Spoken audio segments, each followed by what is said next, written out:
basically a platform wherein they can find as much material as they can, and wherein they can develop as much stuff as they can.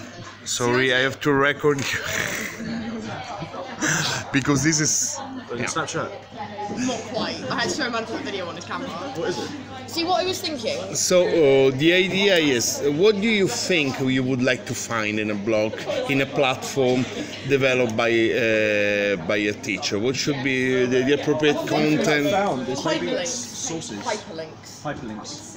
Hyperlinks are fab. I think hyperlinks in a blog make it so much more user friendly. You can you just literally then just click on the source, it'll take you straight to the actual page. Like we have in lectures, slides. Yeah, it's more interactive. I think, yeah. So. And easier to access yourself as well. Yeah.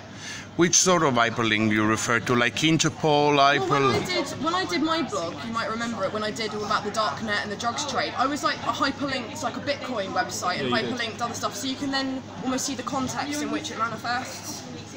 Something like that, I think would be quite helpful. Hyperlinks would be good. Yeah. Maybe a platform of some like standard sources that we can find of legislation, or like you've got like EMCBBA, you've got other like Interpol, these kind of like websites, international websites where it's almost standard that we have in our essays and stuff. Easy ways to try and find it, maybe like hyperlinks to these kind of things gives you easier access to find it, maybe.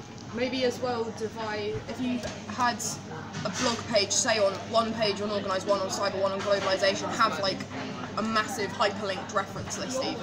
That would be quite handy. Suggested reading as well. But have it hyperlinked. Yeah, hyperlink suggested reading. Yeah, I think that would be a good idea because then it just makes it more interactive, and then people don't have to spend the extra time looking for the sources when they are just click, click, click straight there.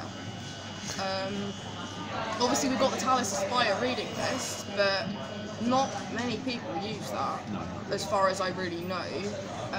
We certainly don't. I don't. Do you guys use Talis? I think that's a lot to do with not being able to find it so much as you so with the hyperlinks, that if you have the original source on there, you can use that more than once. And that's that. When you get the reading list, you just see a list of like so many books. And then none of them, if not two of them, are in the library. You're like, am I supposed to buy them? Where am I supposed to get them from? I think if you've actually got the links to the original ones, not these like Tim Newburn ones. Original ebooks. sources. Do we have access to any ebooks that we can't usually find? Google Books is fab, but obviously that'll only go so far. The university access of journals, that only goes so far. You need something to kind of a bit finish off at the bottom. A bit different, because we are quite a small uni, and you look at our library resources compared to much bigger unis, and you don't want to feel like you're limited just because you've not gone to a big city uni that's got a big library. I know we can't have all the books in the world, but links to them is absolutely, you need them. Can't read wide enough when you've got 3 shelves in the library. How about video footages such as films, documentaries? I think anything that we find from YouTube, we feel that we can get it ourselves from YouTube. So if we have a link to a YouTube site so we can find videos and documentaries and things that we can't usually get ourselves or wouldn't know about ourselves, I think would definitely be a lot more useful than videos that we can find ourselves on YouTube, because we can watch these at home. But like case examples, so if you're talking of theories that within the lectures, and if there's actual real world applications to them, and it's just because the seminars this semester have massively been based on little videos. I never would have found, I know about like Hillsborough, but I've never found those sort of videos. I don't sit on YouTube and look at them. So if you get links into videos, that if you can't sit in a lecture and watch a 30-minute documentary about something, it's a waste of time. It's a waste of time in a lecture.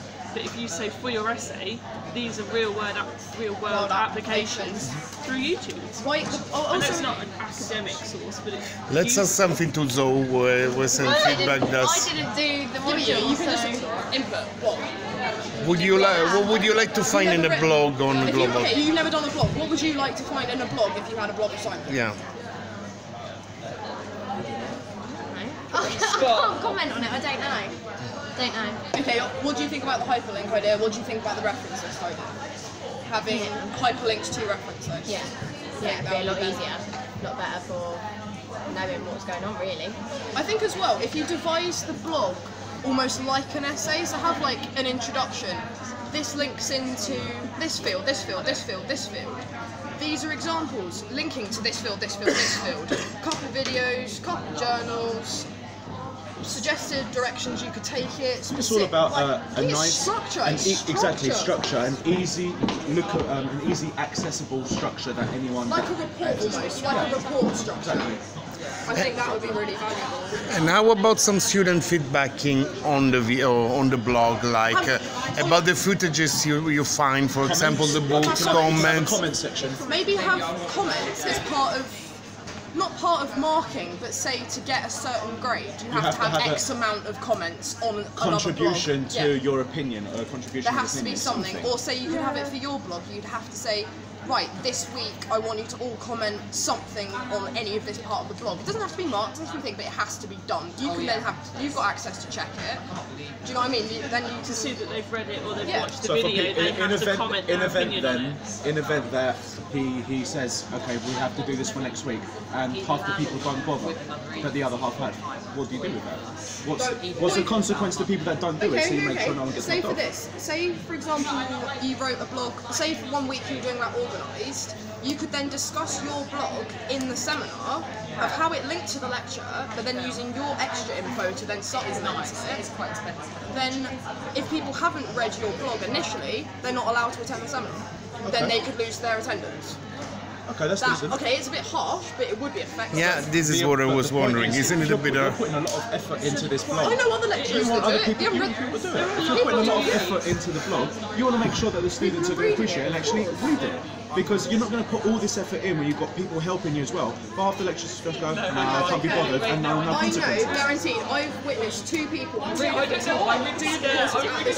kicked out of the seminar for not doing the reading. So it's not really harsh. Second half of lectures. Business In global and organized crime? No, not in our module, but on other courses. Other it's courses happened. and around. Oh, no, I didn't know think that. if it's something you implement from day 1, year 1, like the interactivity with the blog and It will need to be really pushed in first year. because then you get Get a into a new rhythm of it. generation, I think it's quite hard to bring it in 3rd year when we know we have so much going on, but if you're used to doing it, it's something you'd be generally used to. It's when you sit at the end of a This lecture, will you've had improve people's education so much easier. They won't understand it until 3rd year. No. But I wish we had this kind of opportunity of having all this access, for example, in Yeah, 1st year.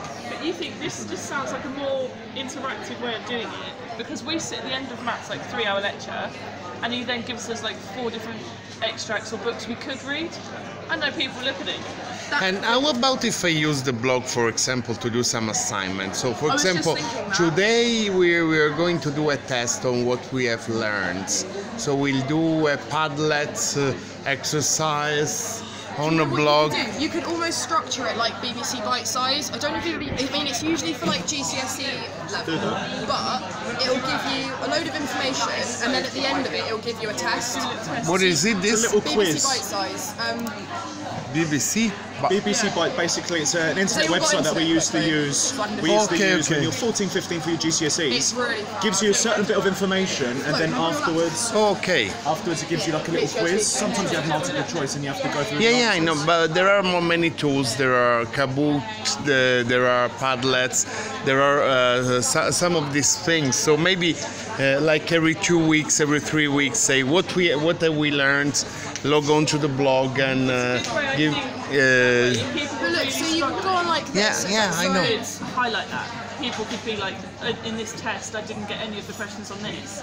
And for you, I think you'd be able to then see, as a lecturer, maybe I could re-go over that. And when you've got like a week 11, week 12, when I know fillers Seminars, or a lecture topic. seminars, just add a little bit more input of something that people don't necessarily get. Something that they've all heard on in this test. So Emma, you're thinking about using the blog for more for seminars than for lectures, or? Lectures is to so many people. Yeah, I It's think quite hard to I get. think with the seminar as well, don't forget, because this blog is all about interacting with each other and each other's opinions, that's what the seminar is all about. Exactly. We want to be talking as much as you can in the seminar, so if you can relate it to the blog where it's supposed to be about reflecting on each other's opinions anyway, kill 2 birds with 1 stone. I was going to say, even that, like, most people have a break between lecture and seminar. Even if you just said, right, in this break, you have to do this. it takes 5 minutes to log onto your phone, answer a quick thing, read something. It's 5-10 minutes. Yeah, it's multiple choice questions. That, and if it's not an exam. That, and if it's quick multiple blog choice. posts, if it's quick blog posts opposed to like a massive essay, you get the maximum amount of information in the smallest, quickest possible way. You've got the sort of multiple choice answers, and you're right or you're wrong, you're understanding the topic or you're not. Yeah, and then there's links to the ratings, to the books, to go that extra. I also think if it's included in seminars, then you also don't have the added baggage of having to reject someone for having read the blog in a whole lecture, which is monumental instead of a seminar. If you can't contribute to the seminar, then you lose the attendance being there. You need to. The only caution I can see with it is I know if you have essays, people use stuff like this might use it just for that, and then start posting questions and be like, oh, give me extra help on the essay, extra help on the essay. No, then no help on essays then. This is a discussion-based thing, not an essay help. It's a continuous sort of, it's about the content, it's not about specific exam questions or essay questions. I think it shouldn't be That's what we've got related. Canvas for. Yeah. Canvas is a different Canvas thing to this blog. Exactly. But you need to, that needs to be It's sort of almost like a short. learning tool. It should be used as a learning tool. Like, It's not extra help. It's a tool, it's a helping it's a thing, it's not learning to make you do the whole thing. just supplement your research. What, for example, if I said, let's put on the blog your presentation, rather than doing an essay as an assignment, you do a presentation on any topic, and then we sort of do the blog of blogs, or the blogs of Like a presentation. presentation based on what you've learned. Yeah, on a platform wherein you make your own presentation, so that it could become